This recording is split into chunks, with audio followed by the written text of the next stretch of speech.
Pangalawang bili ko na nga ulit to kasi nga, yung una ko binili, ay wala na, hindi ko magamit kasi yung anak ko, ayaw na ipahiram sa akin. Kinanya na, kaya sabi ko, total naman, mura lang yan, edi bibili ako. Maganda itong pang regalo, mga Mia, sigurado magugustuhan to ng mga re-regolohan niya. Ayan! O, di ba? Nag-unboxing na rin ako nito. Parang 4 days pa lang, wala na, ginagamit na ng anak ko. Ayaw niya nang ipahawak sa akin. Kaya sabi ko, bibili ako ng sa akin. Ito na nga.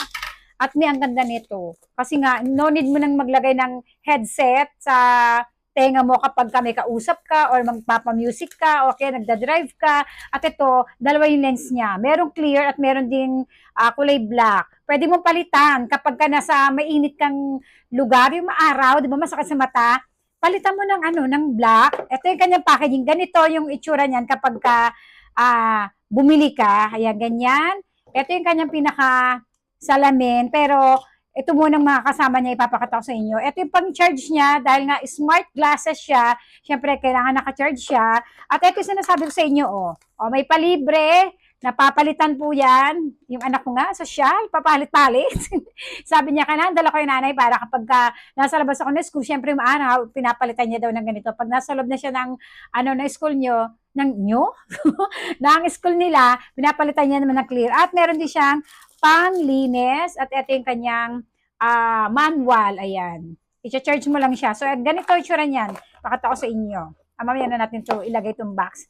Ito naman, meron din siyang lagayan. Kasama na to. Makapal yung lagay niya. Maganda. At ito na, tingnan nyo. Diba ang ganda niyan? O, ganito. O, pag sinuot nyo, ganyan. Oh! Ang ganda niya. Ang lakas niya maka-saucy, maka-aesthetic. At ito yung kanyang on-off. Wait lang, yung buhok ko, nagusot. Ito, merong red button dito. Kapag ni one click mo yan, parang lilipat yung, nagpapa-music ka, ganyan. Yung lakasan at hinaan dyan din, ito naman yung kanyang bukasan. Ito, pipindutin mo lang siya at antay mo lang umilaw.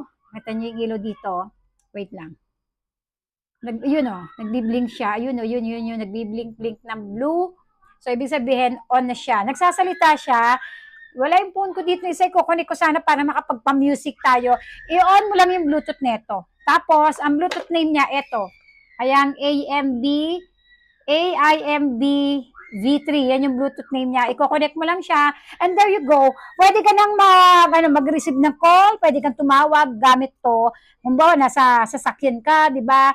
Hindi mo na kailangan pang-hassle kasi minsan pag may nakasalpak sa tenga mo, di ba? At least ito, tapos mainit ang panahon, palitan ng lens, again, ayan, libre yan, kasama yan.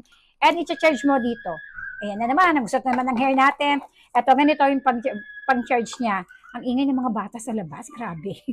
Ayan na, ganyan. Ganyan mo siya i-charge. Lagyan mo lang siya ng ng pinakasakit niya. O, di ba? Maganda 'tong pangregalo ngayon. Ganyan ang ganda. Ganda nito. Kaya nga sabi ko, bibili na nga lang ako kasi yung anak ko, wala na. Ayaw niya nang ipahawak sa akin.